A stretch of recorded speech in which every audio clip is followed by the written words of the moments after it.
네, 월가 트레이더 버니의 미국 주식 시간으로 돌아왔습니다. 말씀을 드렸다시피 가상자산 이슈와 함께 글로벌 이슈를 좀 다시 한번 짚어보자면 국채 수익률이 하락한 가운데 간밤에 뉴욕 증시는 상승으로 마감이 됐습니다. 다우는 0.64% 그리고 S&P 500 지수는 0.95%, 나스닥 지수는 1.62% 오르면서 상승 마감이 되는 모습인데요. 최근 이렇게 시장의 변동성이 커져가고 있습니다. 이런 시장 속에서 시장을 좀 주도하고 있는 요인들에 대해서 분석을 또 해주신다고 하니까요. 버니씨께서 준비해 주신 오늘의 내용 함께 보시죠. Let's step back for a minute. We're in the middle of this noise where we see the market declining. All we listen to is negative expectations of future price changes and the Fed's tightening and we're going into a recession and all that. Let's go back and look really big picture over the course of time. Remember, like a long time ago, I talked about how demographics really drive the market more than anything else. And that's the number of people basically between, say, 35 and 59 years old. That group of people, if we have a high enough percentage of our population in that group of people, those are the people that are basically building wealth and creating wealth and investing it in the markets because they have so much wealth, and that drives stock prices. So what are we in right now? Are we just in a cyclical bear market, in a secular bull market, which is what I think, and not a secular bear market? So when we think about this, let's go back and look at 1929 through World War II. The market basically traded sideways. It had a big sell-off and then traded sideways for about 20 years. And then from there, we had a 20-year rally from 1950 up to 1969. And we averaged about 11.5% a year during that period of time.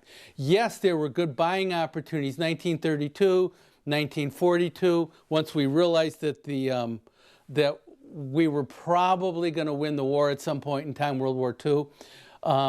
But there were good buying opportunities. But then we went into a secular bull market. From 1969 to 1982, we traded flat again.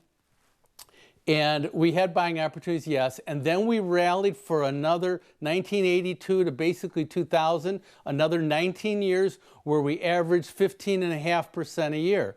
Then we had the dot-com bubble.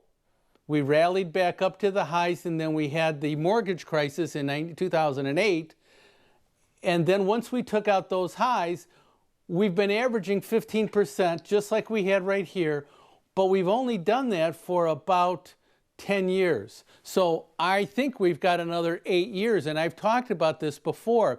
The demographics line up where the percentage of people in that window for the United States is significantly high enough that we should continue to see it reflected in higher stock prices over the course of an 8-year window from here.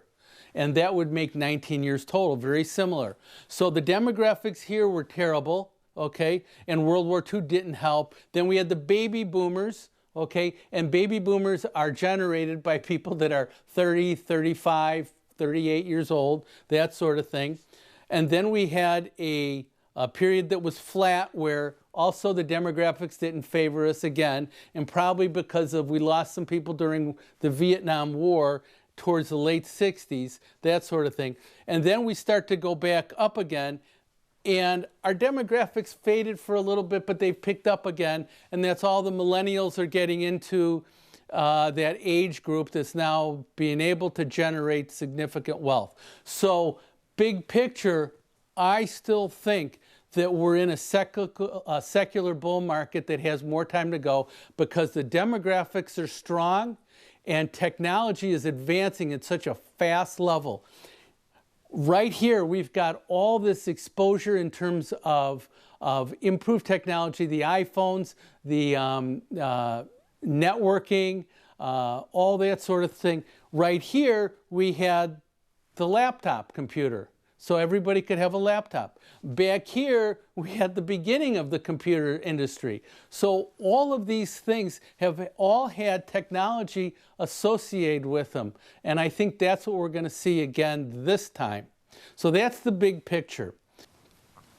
So one other way that we want to start to look at the market also is look at sectors, okay? So we've got the energy sector doing better, we've got the utility sector doing better, we've got the consumer staples sector doing better. In other words, people are buying basic foods, basic goods, that sort of thing. But the discretionary sector's not doing well, the technology sector's not doing well, and the communications sector's not doing well. So when we take a look at this chart this is the stocks on top, the S&P 500, and on the bottom is the XLY over XLP. So this is consumer discretionary over consumer staples. And we can see that as that has stayed above 2.4 to 1, this market has gone up. Now, we have sell-offs in here, and we had a sell-off here, and once we stop going down, right around here, the market basically stops going down.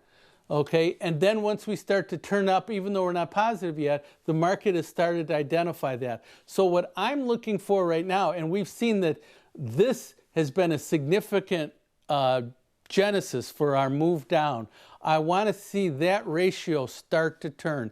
If that ratio starts to turn, those are signs that the sectors that drive the market substantially higher are starting to overwhelm the sectors that are more defensive. And so when we look at all the sectors here, remember I said energy, utilities, consumer staples, over the last 3 months, just over the last 3 months, those are the best returning sectors, and the worst returning sectors are technology, communication services, and consumer discretionary. And this is the XLY, and this is the XLP right in there, and we've looked at that ratio. We need these things to flip for the market to start to really do better. And I'm watching. I think we're starting to see some signs of some of this now, because the high growth stocks that we've talked about that have underperformed so poorly, are not really going down lately. We're seeing stuff going down that's different. We're seeing Target going down. We're seeing Walmart going down. We're seeing the banking stocks going down after having rallied in the early part of the first quarter. We're seeing the energy stocks, which were doing so great, starting to turn over.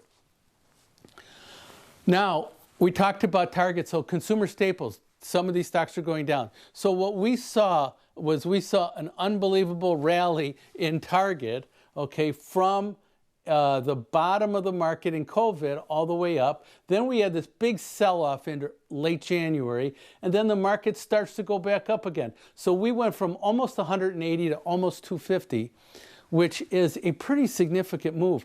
People were able to be in these stocks while the market was basically going down. It's one thing for the market to go down and these stocks to not go down as much, maybe trade flat, but for them to continue to go higher is kind of an oxymoron. If we're really having a big sell-off in the market, an identification of some type of a short-term bear market, you cannot hide in other sectors of the market and be able to get great returns. That just doesn't work. And so what happened is this week we had Target go down. They reported poorer earnings than we thought, and they took that stock down fairly significantly over the course of a basically 2-week period, where we went from almost $240 to almost $150. Now, I want to go back. We've looked at this before. So smart people. Warren Buffett's a smart person. People that have been successful over time buy stocks in terms of periods of manic desperation. Okay, when people are trying to get out, they're buying. He purchased $52 billion worth of stock in the first quarter of this year. 80% of that, $41 billion, was done basically at the bottom of the market.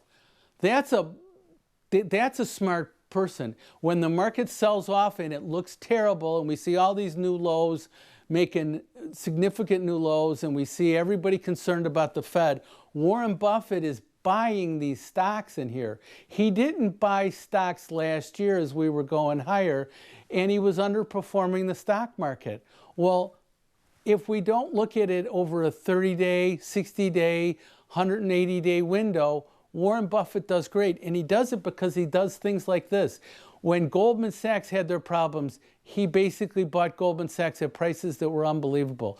When Salomon Brothers had their problem, and eventually Citibank bought them, he was able to buy stocks there really great. He buys businesses that are really attractive pricing-wise, that are still good businesses. And a bear market will take those stock prices down.